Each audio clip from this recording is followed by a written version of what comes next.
Today, I am going to be talking about finding time to practice. That we have busy lives full of important things to do, relationships.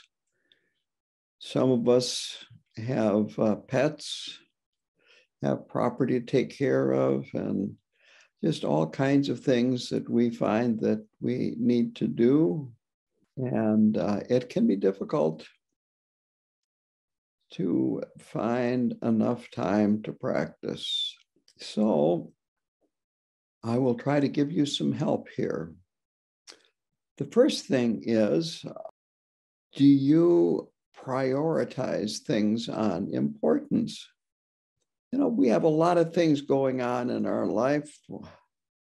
It's good to kind of take a step back a little bit and look at it and think how much of the things that I do are important and how much is trivial.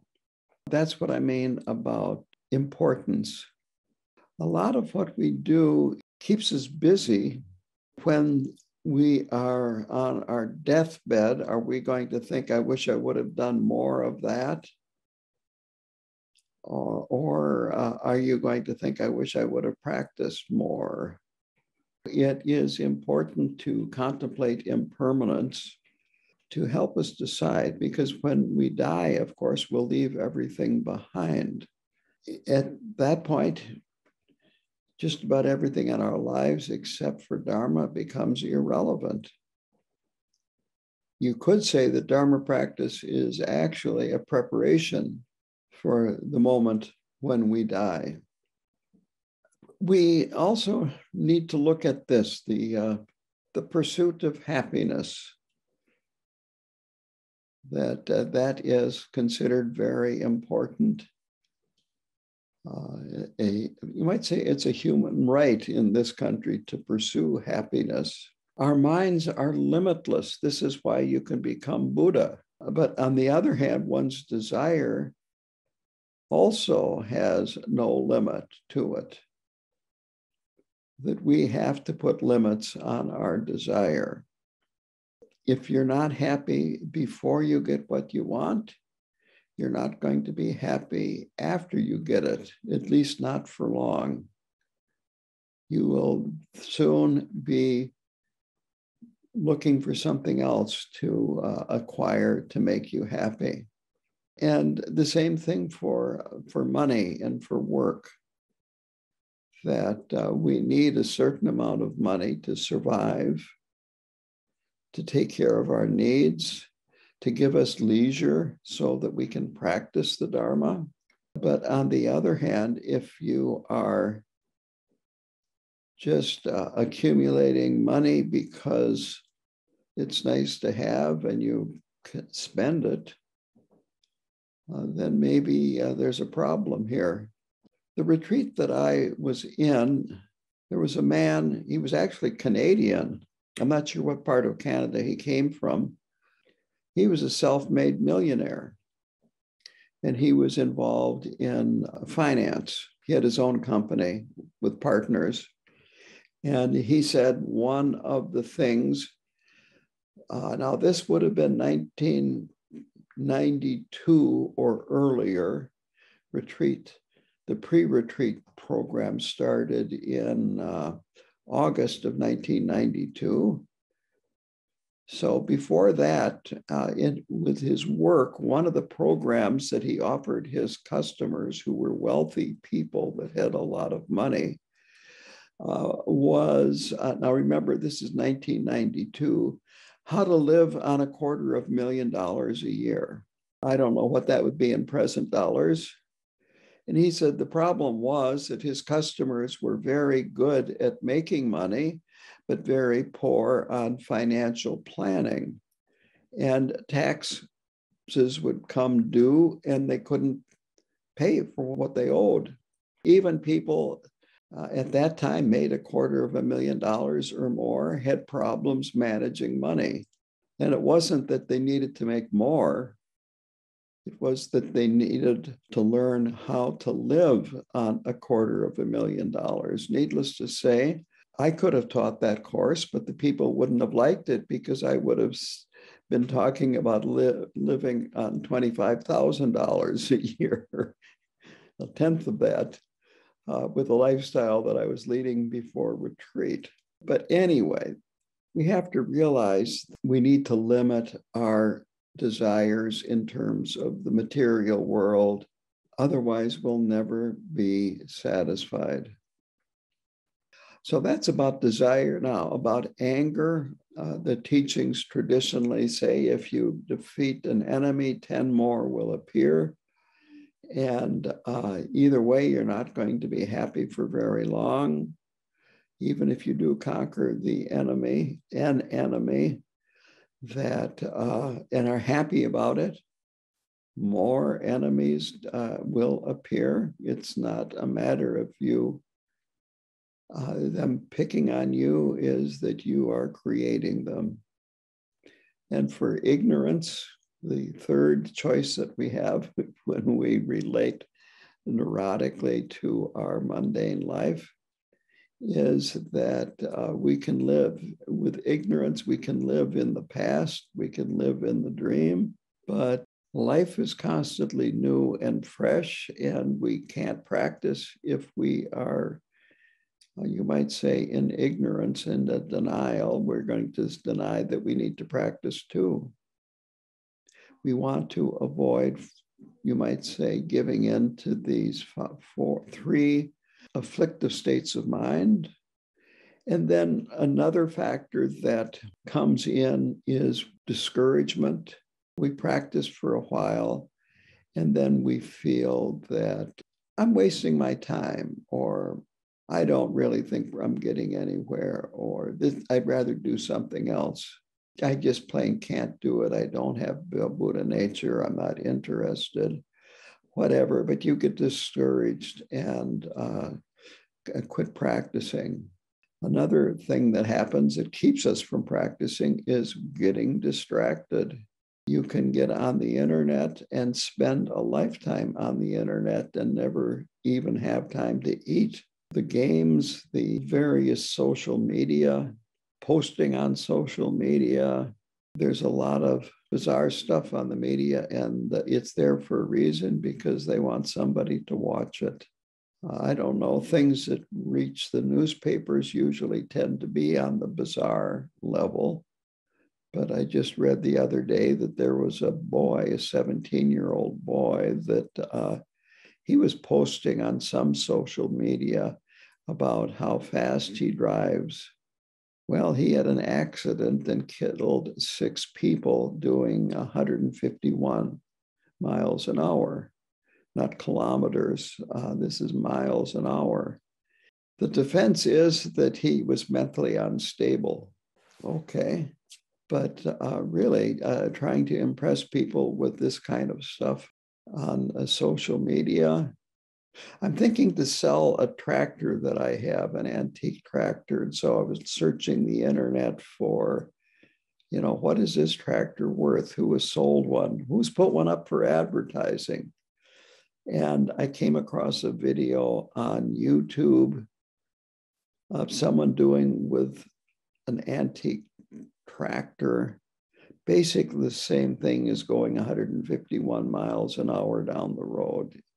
And for those of you that aren't farmers or don't have a farm background,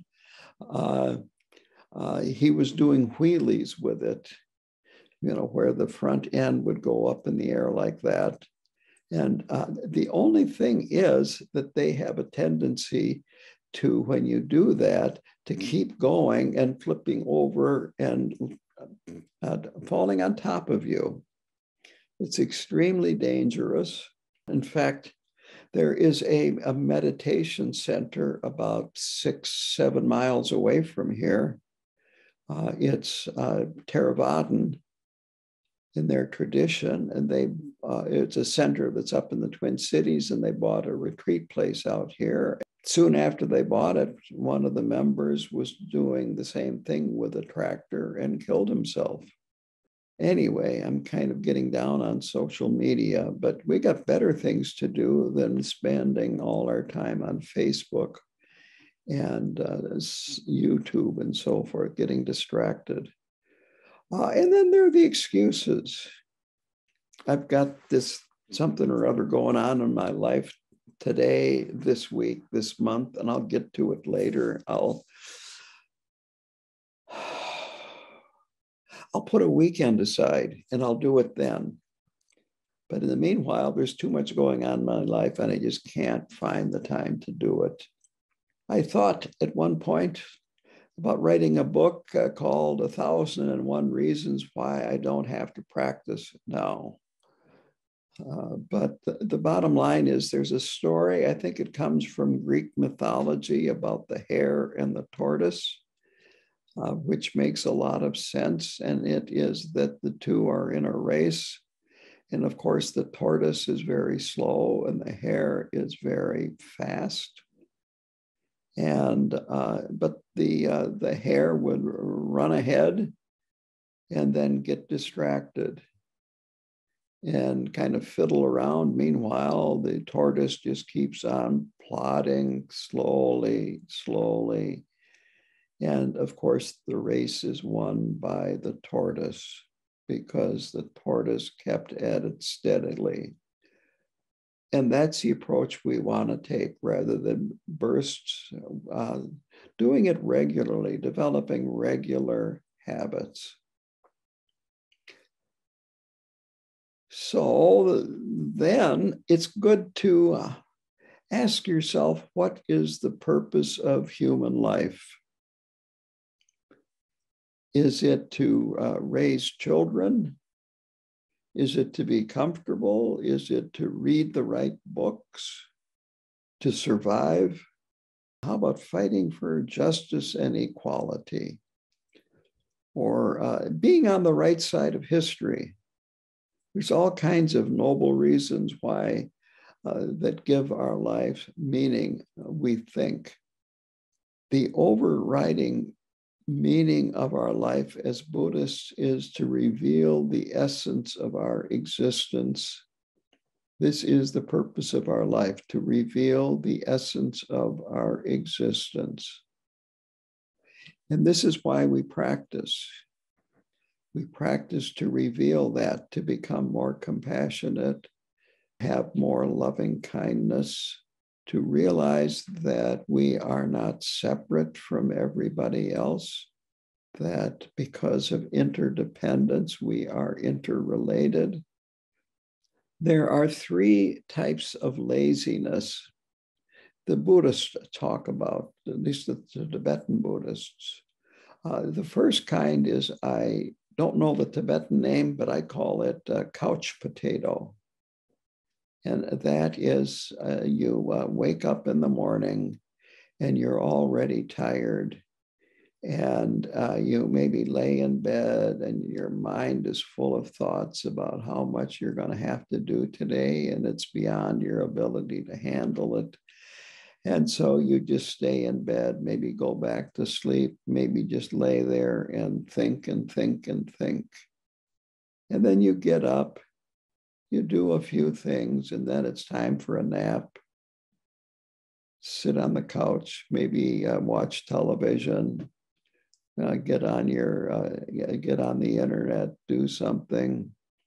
Then you eat lunch, and you've got to take a nap after lunch.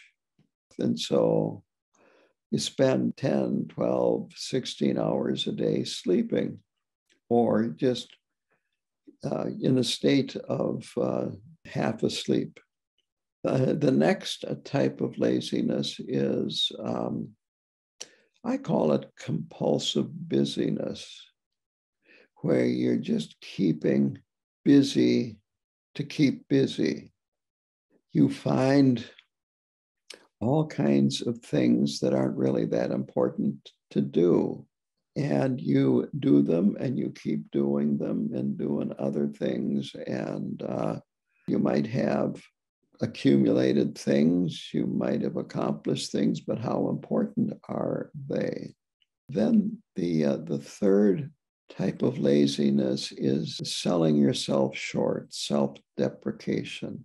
Oh, I could never do that, so I'm not going to try. Other people can do that, but I know I'm not able to do that. So these are the three types of laziness. The couch potato, the classic example of how to remedy it is that if you are sitting and a poisonous snake falls in your lap, what do? You don't think about it. You get up and get away from it. Nike has the slogan for the remedy, which is just do it. Let go of all the mental subconscious gossip. And it's interesting that I have a friend who has passed away a few years ago, but he told me this story. I knew him I met him, I think it was 1968. He started having mental health issues, and they got worse and worse and worse. And eventually he found himself in a long-term psychiatric ward receiving shock therapy. And he had just given up, just plain given up. And he wasn't interested in Buddhism at that time, but either was I, for that matter. And I had lost contact with him. I didn't even realize where he was at this time. He said one day he decided to start combing his hair. He started doing that regularly. And then later on, he decided to start brushing his teeth. Then he decided to start bathing. And little by little, he started taking care of himself, and the staff let him go. He started behaving normally. So when you find that you are depressed, really lazy, it isn't an all or nothing thing, but to do something to take care of your life. Get out of bed, and maybe the house is a total mess. Take out a bag of trash, and the next day do something else, and so on. And little by little, this habit can be broken of laziness. In terms of practice, well, practice one day and then make an effort to practice the next day. Maybe it's just for a few minutes, but if what you've been doing before that is nothing, that a few minutes is a big improvement. About the mindless busyness, it's time to, as I said earlier, prioritize what's important and what isn't. And I'm going to speak from my own experience, because I came to Buddhism after going through severe depression. What I found I had been doing was spending, this goes back to this tractor that I want to sell. I was collecting and restoring antique tractors. Well, one year I bought and traded 11 of them. It's like, well, how many tractors do you really need? And I would drive them in the local parades. I would take them to antique tractor pulls and spend huge amounts of time on them. Well, and they were worth money. It wasn't like they were junk. However, it was pointless. It was just wasting time. So that is a form of laziness. Now, in my defense, I will say this: when I realized how pointless all of this was, I immediately stopped buying them and stopped working on them. I sold one to pay for a retreat that I did, a month-long shamatha retreat that I did in 1988. And then when I was getting ready to do the Karma Ling 3-month retreat, I sold almost everything else that I had and paid for a quarter of the retreat with it. I like to say that I turned a rusty iron into gold. That was the last time I spent any significant amount of time doing that. one that I kept, I have used for firewood, various work around the property and so forth. And so I just used it then as a functional piece of equipment rather than something for my ego. So that is the remedy for mindless activity, is just how important it is, and place the most important things up the top of the list. And for self-deprecation, we are the Buddha, an unrealized Buddha, and we are capable of doing much more than we give ourselves credit for. There's just no question about that. But we have to try. We have to try wholeheartedly, because that's what it takes really to really practice the Dharma, is to practice it wholeheartedly. Now, the best time to meditate or practice is in the morning after you get up. Our minds are clearest in the morning. This is the reason why Nyungne start at 5 o'clock in the morning, is our minds are clearest in the morning. As we go through the day, the activity of the day, the world kind of fill up our minds. The morning is the best time to practice. On the other hand, any other time is a good time to practice. And don't think, well, I can't practice in the morning, so I don't have to practice, or there's no point in practicing. Any time is a good time to practice, but practice regularly, as I said. That's what is really most important. And it's good to practice mindfulness when not on the cushion, paying attention to what you're doing, even if it's for a moment during the day. When I was working at the prison, I would have, you might say, coffee break time, free time. And I would frequently spend a part of that time sitting at my desk in the chair and just meditating. If you could work in something like that during the day, that is excellent. It's really not part of your time on the cushion, but we don't have to separate our life into my dharmic life and my mundane work life. And the same thing when you're at home. From time to time, it's excellent to kind of do a mental scan. Where is my mind right now? Where has it been? What kind of thoughts have I been having? What kind of a mood am I in? What emotion have I been feeling? Have I been having angry thoughts? Have I been having thoughts of attachment, thoughts of pride, thoughts of jealousy, and so forth? And just, where am I right now?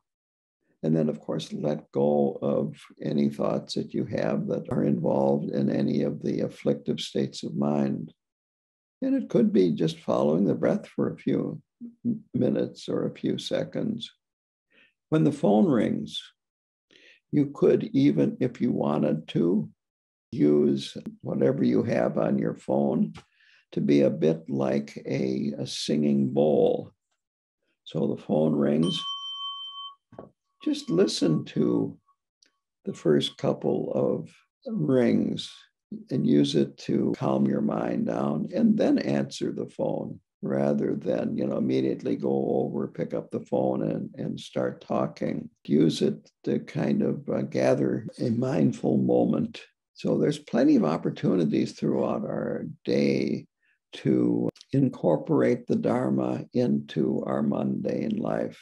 The real core of how to be motivated to practice and do it is found in the 4 ordinary foundations that you run into.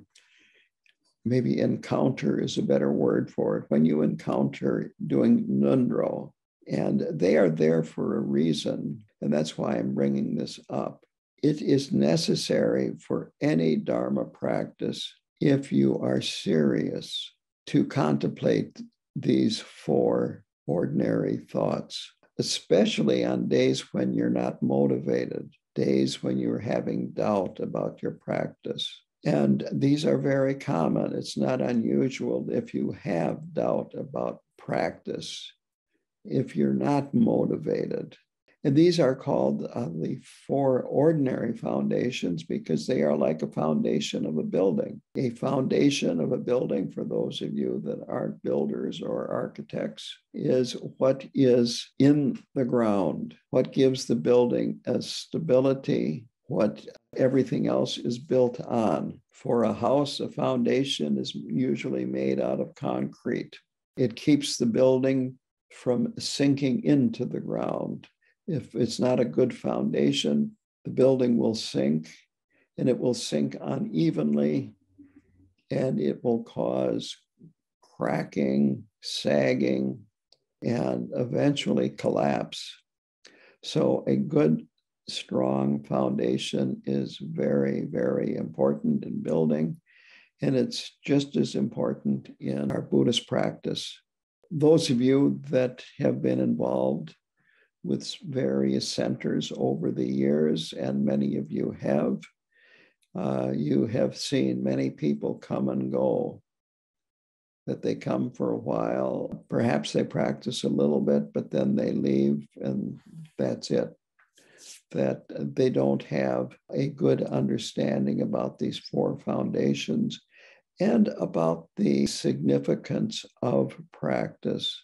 Again, practice is how we uncover our purpose in life, how we discover our essence, which is absolutely wonderful. So these are intended to be contemplated over and over again, especially when you're having trouble finding the motivation to practice, or when you're having trouble finding time to practice because of other things that are going on in your life. One of the main things that keep us away from practicing is attachment to pleasures in this life. That my mundane life is number one. My Dharma life comes after that. When I get old, then I will be retired and I will have time to practice. Excuses like that, or things like, well, things are going well now. I'm not suffering. What's the point of practicing? And then you do go through periods of a lot of suffering. And it is, well, I'm suffering too much to have time to practice. I've got too many emergencies in my life to practice. I'm too emotionally overwhelmed. My mind isn't calm, and I need a calm mind to practice. So the antidote for this is contemplating precious human birth. How fortunate we really are. If you read the newspaper or now online, watch the news on media, there's a war in Ukraine, incredible suffering there for the Ukraine people, as well as the Russian soldiers. There are other parts of the world that are having war, that are having famine, that are having one group pitted against another group. I read recently that there are more refugees right now worldwide than since World War II. And we're not refugees. We're not suffering starvation. We're not living in a totalitarian dictatorship. There's so much that is going on right now that we are free of. And it's good to have compassion for those who are suffering from this, but also it's good to realize that you are not experiencing this, because it's so easy to think that what's going on in your life is really intense, and that you feel that you are getting a very bad deal, when comparatively you still have a pretty good deal in your life compared to other human beings. I could go down the list. It's a long list.